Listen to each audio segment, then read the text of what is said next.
ओम गुरु सत्यम सब।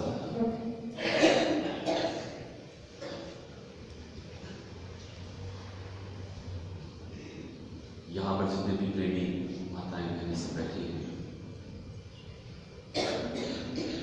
उन सभी के सामने दास हम सब सदगुरुदेव महात्मा मगन राम जी महाराज को अपना गुरु मानते हैं।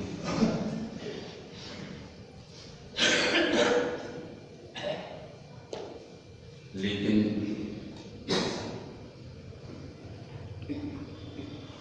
गुरु का जीवन में धारण करना और गुरु जब जीवन में धारण कर लिया जाए तब उसका क्या असर है, इस बात का अवलोकन अगर हम आज कुछ दृष्टांतों से, कुछ जीवन के जो जीवन हमारे गुरु ने जिया उनसे अगर लें और ग्रहण करें तो पता चलता है कि हमने जो गुरु को धारण किया है वो कितना धारण किया।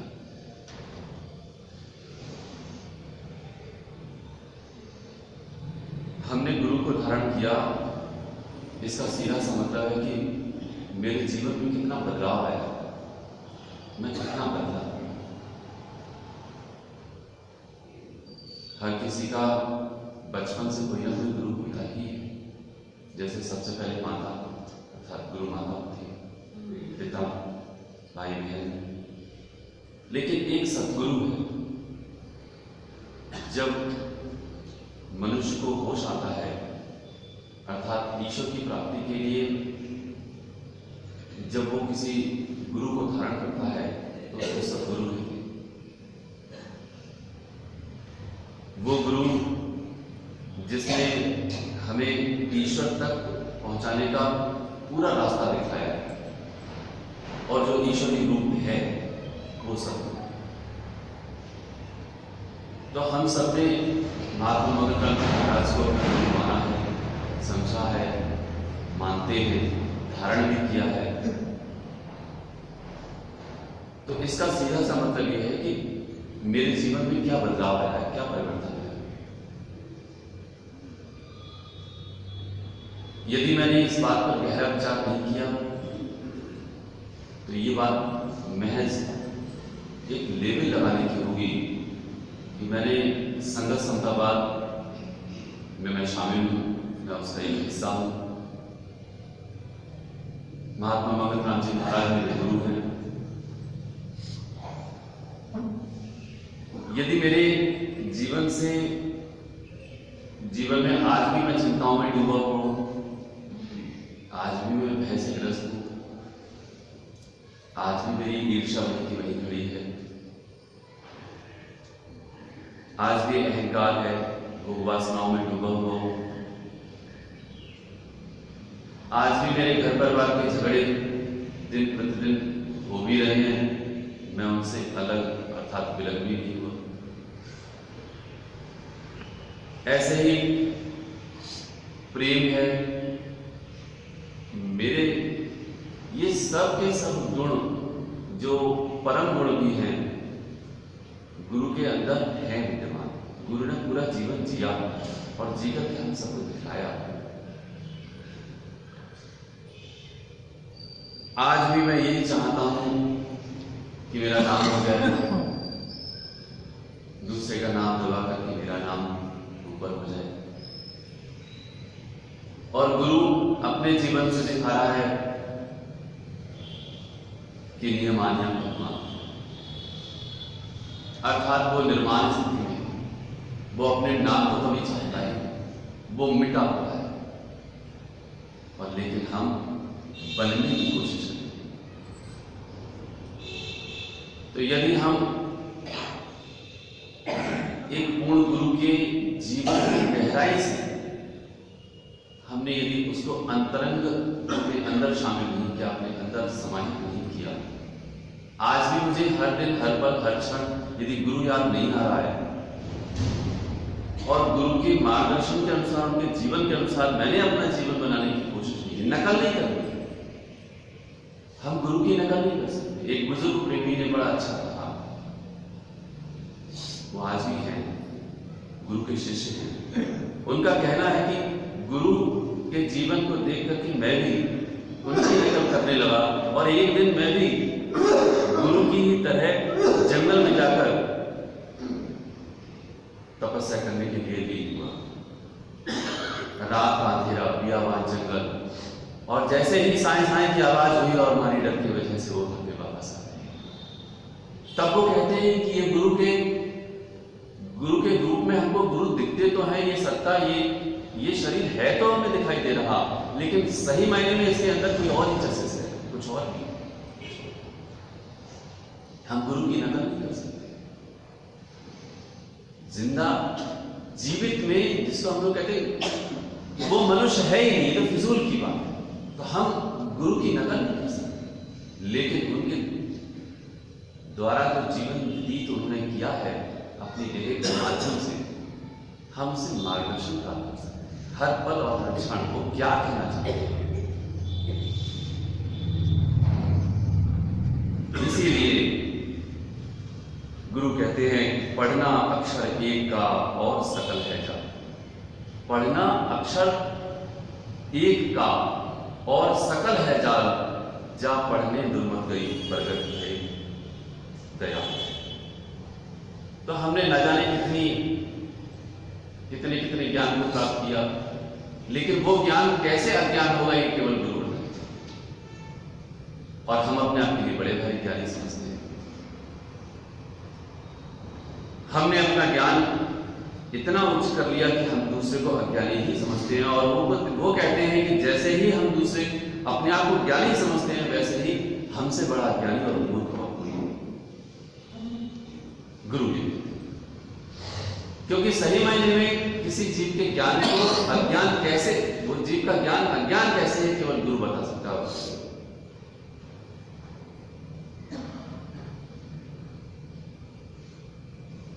इसीलिए जब तक हमने गुरु की ओर नहीं देखा, तो चाहे हम 60 साल के हो जाएं, 70 साल के, 80 साल के भी क्यों ना हो जाएं, हमने गुरु की ओर देखकर हमने अपना मार्ग तय नहीं किया, तो ये निश्चित मानिए कि हम कहीं ना कहीं गिर ही जाएंगे। हमारा पतन एक दिन हो ही जाएगा, हमें कोई बचा नहीं सकता। यदि मैंने गुरु की ओर नहीं देखा, क्योंकि गुरु ही हमारा वो सच्चा साथी है, सच्चा हितैषी है, जो हमें सत्मार्ग की ओर ले जा करके हमें उस मंजिल तक पहुंचा सकता है। कोई हेतु रहित जग जुग उपकारी, तुम तुम्हार सेवक असुरारी। वाणी हेतु रहित जग जुग उपकारी, बगैर हेतु के, बगैर किसी स्वार्थ के यदि कोई तुम्हारा उपकार करने वाला है तो केवल दो हैं। हेतु रहित जग जुग उपकारी, तुम तुम्हार सेवक असुरारी। एक तुम हो, अर्थात एक ईश्वर तुम हो, गुरु तुम हो, और एक तुम्हारी सेवक का कोई, अर्थात जो सतमार्ग का राही है, जो ईश्वर जिसका लक्ष्य बन चुका है, एक वो तुम्हारा हितैषी हो सकता है, और सबसे पहले हितैषी हो सकते हैं तो गुरु हो सकता है, अर्थात ईश्वर हो सकता है, और कोई नहीं। तुम्हें संसार में डुबोने के अलावा कोई नहीं। इसीलिए यदि हम उनके जीवन के कुछ दृष्टांतों को धारण करें और समझें, तो हमें पता चलेगा कि सही मायने में गुरु का जो जीवन है वो हमें केवल दो सीख देते हैं, दो शिक्षाएं देता है हमारा गुरु का पूरा जीवन। सबसे पहला है निष्काम कर्म, और दूसरा है ईश्वर की याद। हम अपने जीवन में किस तरह से निष्कामता की ओर बढ़ें, हम कैसे निष्काम कर्म करने की पूरी कोशिश करें, जिस कर्म को करने में हमारी कोई कामना ना हो, कोई इच्छा ना हो। कर्मण्ये वाधिकारस्ते मा फलेषु, कर्म करने में तेरा अधिकार है, फल में कदापि नहीं है, वहां साफ निर्णय है। लेकिन हम कर्म करते तब हैं जब हमें फल की पहले इच्छा हो जाती है, पहले हम ये सोचते हैं कि ये हमको, और निष्काम कर्म की साधना। तो गुरु का जीवन चाहे कृष्ण का हो, चाहे सदगुरुदेव महात्मा मंगत राम जी महाराज का, हमारे गुरु का हो, या किसी भी गुरु का क्यों ना हो, जो पूर्ण गुरु, पूर्ण ऋषि, वो दो ही बातें से, एक निष्काम कर्म और दूसरा है ईश्वर की याद। हमारे गुरुदेव का पूरा जीवन तपमय है, जहां पर तापमान 0 से नीचे है, हमारे गुरु वहां पर तपस्या कर रहे हैं। आत्मलीनताई की तो स्थिति हो चुकी थी महाराज, जलमाला में आत्मलीनताई जब हुई, उसके पश्चात भी गुरु ने ऐसी ऐसी जगह पर तपस्या की जहां पर हम कल्पना नहीं कर सकते। वहां पहुंचने की तो बहुत दूर की बात। हमें अपने घर में जहां सारे सुख हैं, वहां पर अपने बेड से उठकर नीचे बैठ करके हमको अपना उम्र के मुताबिक निर्धारित जो हमारा सिमरन है वो नहीं कर मिलता। हम समझे इस बात को कि हमारे गुरु का पूरा जीवन तपोमय है। हम देखें उनके जीवन तो कम से कम जो मार्गदर्शन हमारे गुरु ने दिया है कि सुबह और शाम अपने गुरु के मुताबिक सिमरन करना लाजमी है, तो कम से कम करें, हम उसमें फेल हो जाए। तो जब भी मेरा सिमरन छूटे तो मुझे गुरु की याद आनी चाहिए कि गुरु ने पूरा जीवन तपमय व्यतीत किया है। आज मैं अपनी उम्र के मुताबिक निश्चित अवधि का मैं सिमरन नहीं कर सकता। इसीलिए गुरु को देखना हर पल बहुत जरूरी है। जिसने गुरु को नहीं देखा, जिसने गुरु की विस्मृति कर दी, वो संसार में डूबेगा ही डूबेगा और करेगा क्या, बचेगा क्या? वो अपना नाम, अपना मान बढ़ाने के लिए न जाने कितने यत्न करता है, संसार को बनाने के लिए कितने यत्न करता है। और गुरु कहते हैं इस चीज के लिए, देखिए वाणी कहती है ना, तभी बात पता चलती है कि घर फूका जिन आपना लिया चौहाता हाथ, अब फूकेंगे किसका जो चले हमारे साथ। गुरु के जीवन को यदि हम देखेंगे तो गुरु बतला देगा कि मन के अंदर जो तेरा संसार बसा हुआ है, वो संसार को उजाड़ देगा, वो एक दिन उजड़ जाएगा। लेकिन हमने मन के जो संसार मन में बसाया हुआ है, वो संसार मन के बाहर इस प्रत्यक्ष रूप में जो हम आंखों से देखना है, उसके लिए हम बनाने की कोशिश करें। मैं ना रहूं तो मेरा नाम बना रहे, मैं ये चाहता हूं। मैं ये नहीं देखता कि मैं नहीं थावा, मैं परदेसी, मैं अधिकारी, नित हूं देवा। मैं ये नहीं देख रहा है, मैं नित से परदेसी हूं, मैं नित से निमाना, मतलब सब कुछ आप देखें। अगर इस दो लाइन को, तो गुरु क्या कहते हैं? गुरुदेव कहते हैं नित निहितावा नित परदेसी, आवागमन नहीं मिटे संदेसी, मैं अति विकारी नित हूं देवा, किस भांत पावा तेरे चरण की। अति अति चंचल मन संगधारी, नहीं चित आवे तेरी प्रीत अपार। ये जो मन है, उस मन में तेरी प्रीत कभी आ ही नहीं पाती है। मैं नित से परदेसी हूं, लेकिन मुझको समझ ही नहीं आता, मैं यहां पर बसने की कोशिश करता हूं। तो गुरु को जब तक हम नहीं देखेंगे, गुरु की ओर हमारी नजर जब तक दृढ़ नहीं होगी, हमको समझ में नहीं आएगी। इसीलिए जब तक गुरु को हम नहीं देखते, तब तक हमारा हाल आम व्यक्ति जैसा ही होता है। कि डॉक्टर भगत राम जी बड़े बुजुर्ग प्रेमी वार्षिक सम्मेलन में पहुंचे, उन्होंने अपना टेंट अलग लगा लिया, बड़ा अच्छी सुख सुविधाएं कर दी उसमें। सारे प्रेमी कहने लगे नहीं जी, समता का आज सत्संग है, समभाव होना चाहिए, तुम्हारा टेंट भी वैसा ही होना चाहिए जैसा हमारा है। महाराज जी के पास पहुंचे शिकायत लेकर के, कहते हैं महाराज जी तो समता के विनियम के विरुद्ध है। डॉक्टर भगत राम जी ने बड़ा अच्छा सा टेंट बना रखा है, ये चीज ठीक नहीं है। महाराज जी ने सबकी बातें सुनी, सुन करके अभी तो चुप थे। जब सारी शिकायतें कर ली सारे प्रेमियों ने, तब महाराज जी ने अपना मुख खोला और क्या वचन थे? कहते प्रेमी जी, तुम जिनके वास्ते आए हो, वो खुले आसमान के तले अपनी जिंदगी व्यतीत करते हैं। प्रेमी जी, तुम जिनके वास्ते आए हो, तुमने जिससे नेह लगाया है, वो खुले आसमान के तले अपनी जिंदगी व्यतीत करते हैं। इसके बाद किसी प्रेमी के मुंह से कोई आवाज नहीं, सब सेहत का रहेगा। क्या आवाज देती? क्या प्रेमी डॉक्टर भगतराम जी के लिए आए हुए थे या प्रेमी अपने गुरु के वास्ते आए हुए थे? जरा विचार करने की बात। हम जिंदगी अपने गुरु के वास्ते जी रहे हैं, गुरु के लिए जी रहे हैं, गुरु के मार्गदर्शन से जी रहे हैं, या फिर हम अन्य प्रेमियों के वास्ते जी रहे हैं, या घर परिवार या समाज के लिए जी रहे हैं? यदि हमने गुरु को अपनाया है, गुरु को धारण किया है, तो गुरु के जीवन को हमको गहराई से समझना ही पड़ेगा, गुरु को ही देखना पड़ेगा। इसीलिए केवल गुरु को देखना है और कुछ नहीं देखना। व्यक्ति गुरु से अलग हो जाता है, न जाने कितने कर्तव्य करता है, अपने मन के दृढ़ निश्चयों को वो तोड़ देता है, और जैसे जैसे वो अपने दृढ़ निश्चयों को, अर्थात जैसे सुनते हैं हम सत्संग के लिए आज सुन रहे हैं आप सब, बड़ा अच्छा लगता है। गुरु के अंदर गुरु की धारणा, गुरु की वृत्ति बड़ी अच्छी। लेकिन क्या ये भावना, क्या ये दृढ़ता हमारी बुद्धि में जो अब है, इस समय सुन रहे हैं, ये हमारी बनी रहेगी? बनी रहनी चाहिए यदि हमने गुरु को धारण किया है तो। यदि गुरु को धारण नहीं किया है तो हमारा लेवल लगा रहेगा, अंदर जो दृढ़ता है वो चलेगी। और जैसे ही अंदर की दृढ़ता जाएगी, जैसे ही बुद्धि से वो बात, वो जो गुरु को धारण करने का जो स्थिति है वो जाएगी, वैसे मेरा पतन हो जाएगा। क्योंकि मन तो चंचल है ना, वो चलायमान है।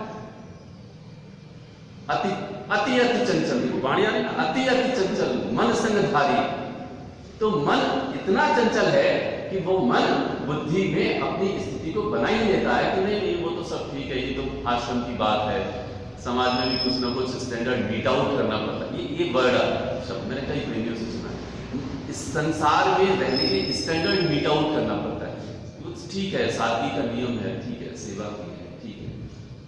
हमारे जो दृढ़ निश्चय हैं, उन निश्चयों के लिए ये मन इतना नीचे कर देता है कि हमें होश ही नहीं रहता कि हम गुरु के लिए जी रहे हैं, गुरु के वास्ते जी रहे हैं, ईश्वर की प्राप्ति के लिए जी रहे हैं। हमने किसी गुरु को धारण ना। जहां गुरु से दृष्टि हटी, सही मायने में दुर्घटना घटी, ये शब्द है। जहां दृष्टि गुरु से हटी, वहां पर जीव की दुर्घटना घट गई है, ध्यान रखना। इसीलिए नारायण रूप संगत की सेवा और उसका मिलन गुरु ने बताया कि ये जितनी भी संगत है वो नारायण रूप संगत है, ऐसी सेवा करो। गुरु को जब पता चला गंगोटिया में उनके शिष्य उनसे मिलने आए हैं, तो संदेशा दूसरे गांव तक पहुंच गया गुरु के लिए कि उनके शिष्य मिलने आए। महाराज जी 2:30 बजे उस गांव से चल दिए रात में, और सुबह जब सूरज की पौ फटी, अर्थात सूरज रोशनी शुरू हुई, तब तक महाराज जी वहां हाजिर थे और प्रेमी कुल्ला करके वहां बैठे। महाराज जी को देख करके बड़ा ताज्जुब हुआ। महाराज जी से कहा कि आप इतनी जल्दी आ गए। तब उनको पता चला कि ये जो संदेश हमने दिया था, एक मैसेज छोड़ा था, हम सब मिलने आए हैं। आज वो गुरु अपने शिष्यों से मिलने के लिए रात के 2:30 बजे चल दिया। जरा विचार करके देखें, वो अपनी संगत को, अर्थात अपने शिष्यों को नारायण रूप संगत जानते थे। ये बात अहंकार को गुरु तोड़ता है, केवल और कोई नहीं। हमें न जाने कितने कितने अहंकार होते हैं। प्रेमी देवराज जी का उदाहरण सबको मालूम है। हम जानते हैं अच्छी तरह से कि एक वार्षिक सम्मेलन में प्रेमी देवराज जी ने कहा कि महाराज जी मुझे भी मौका दी। उन्होंने कहा ठीक है, इनको 10 मिनट दे दीजिए। नहीं महाराज जी 10 मिनट में तो गला साफ होता है। अच्छा ठीक है, 15 मिनट। जब मंच पर बैठे, बड़ा जोर लगाया, आवाज ही नहीं, कोई विचार ही नहीं अंदर, सारे संकल्प गायब।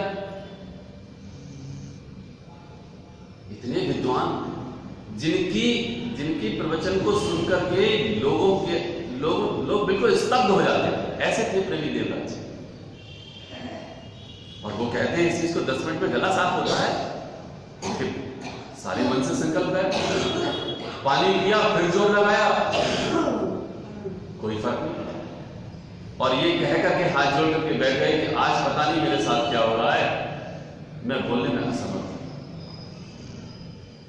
आप सोचे, जरा विचार करके। सही मायने में गुरु ही अहंकार तोड़ता है। ये उनको बड़ा अहंकार था, मैं बोलने वाला हूं, बड़ा अच्छा। अगली बार सम्मेलन फिर से ये बात घटना घटे, गुरु ने कुछ नहीं कहा प्रेमी देवराज जी से, घटना घटी, अगले साल से हुआ। उनका कि इनको भी टाइम नहीं, हाथ जोड़ करके खड़े हो गए, महाराज जी मैंने पिछली वर्ष देख लिया है, हम नहीं बोलना चाहते। महाराज जी कहते हैं अब ये कह रहे हैं मुझसे, गुरु का हुक्म था, बोले। और ऐसा बोले कि सबसे पहली बार सारे के सारे प्रेमियों ने तालियां दी। ये पहली बार। तब समझ में आया कि ये जितने भी संकल्प विकल्प हैं, ये जितना भी ज्ञान है वो गुरु का दिया हुआ ज्ञान है, मेरा कोई ज्ञान नहीं। मैं इतना बड़ा अज्ञानी हूं, इतना बड़ा मूर्ख हूं जिसका अंदाजा मुझको नहीं है। मैं समझता अपने आप को बड़ा 30 मार्क, मुझसे ज्यादा और कोई होशियार नहीं। लेकिन सच मायने में तेरा ज्ञान कैसे अज्ञान होगा, ये केवल गुरु बताएगा और कोई नहीं। इसीलिए गुरुदेव कहते हैं कि पढ़ना अक्षर एक का और सकल है जान। केवल एक अक्षर पढ़ना है, वो एक मंत्र पढ़ना है, तो केवल एक साधना करनी है, केवल गुरु को देखना है और कुछ नहीं करना। सारे जीवन को देख लो, कुछ सब कुछ समझ में आ जाए। सारी समता विलास और सारा का सारा समता प्रकाश कहीं और नहीं था, गुरु के जीवन में समाहित है और कहीं नहीं है कुछ। हम गुरु के जीवन को भूल जाते हैं, हम सब कुछ भूल जाते हैं, हम सब कुछ खो देते हैं। इसलिए हमें हर हालत में ये गहराई से विचार करना चाहिए कि पढ़ना अक्षर एक का और सकल है जान, जब पढ़ने दुर्मत गई प्रगट भय दया। जिसके पढ़ने से दयाल प्रकट हो जाते हैं, जिसके सिमरन करने से दयाल प्रकट हो जाते हैं, वो सिमरो। और वो एक एक चीज हमारे जीवन के घटनाक्रम में, चाहे वो व्यापारी हो, चाहे वो सर्विसमैन हो, चाहे वो गृहस्थी हो, चाहे वो स्त्री हो, चाहे पुरुष हो, चाहे बालक हो, हर किसी के लिए मार्गदर्शन पूरा का पूरा गुरु छोड़ता, कहीं कोई कमी नहीं छोड़ी और छोड़ते। दृष्टांत तो बहुत सारे हैं, इन सभी दृष्टांतों को लेकर तो बहुत समय लगता है। इसीलिए गुरुदेव कहते हैं कि घर फूका जो अपना दिया चाहता, अपने मन के घर को इस तरह से फूको जिससे कि तुम्हारे अंदर ये बात समझ में आ जाए कि जिस स्थायीपन को हम समझते हैं आज संसार को बनाने में हम लगे हुए हैं, वो संसार, वो कुटुंब, वो सब मेरे ना थे, ना मेरे हैं और ना मेरे रहेंगे। तेरा कोई संगी ना साथी, नित साजन जाए अकेला, मंगल उठ प्रभु नाम सिमर लो, ये झूठ से बरकरार रहती है। इसलिए गहराई से गुरु को धारण करें, अंतर मन से, अंतर स्थिति से गुरु को धारण करें, हर पल हर क्षण गुरु के जीवन को देखें, निहारें और ऐसे पढ़ें जिससे कि हमें हर जीवन की हर घटना समझ में आ जाए। तब बात है, तब हमारा सपना याद करी नहीं जाती है, याद आती है। ये दास की जो बात है ना, दास की लाइन बहुत पहले से दास कहता रहा है कि याद करी नहीं जाती, याद आती है। 1000 किलोमीटर दूर बैठा हुआ एक मनुष्य अपने बीवी को, अपने बच्चों को याद करता है, याद आती है, उसे याद आती है। ऐसे ही प्रभु याद आने चाहिए, गुरु याद आना चाहिए, गुरु की याद आती है। जब ऐसा लगने लगे कि हाँ गुरु की याद में मेरे आंसू निकल रहे हैं, ईश्वर की याद में मेरे आंसू निकल रहे हैं, तो समझ लेना कि बात बनने लगी है। वरना हम जहाँ खड़े हैं वहीं खड़े रहेंगे, चाहे 1 जन्म हो चाहे 10 जन्म। इसलिए गुरु को अंदर से धारण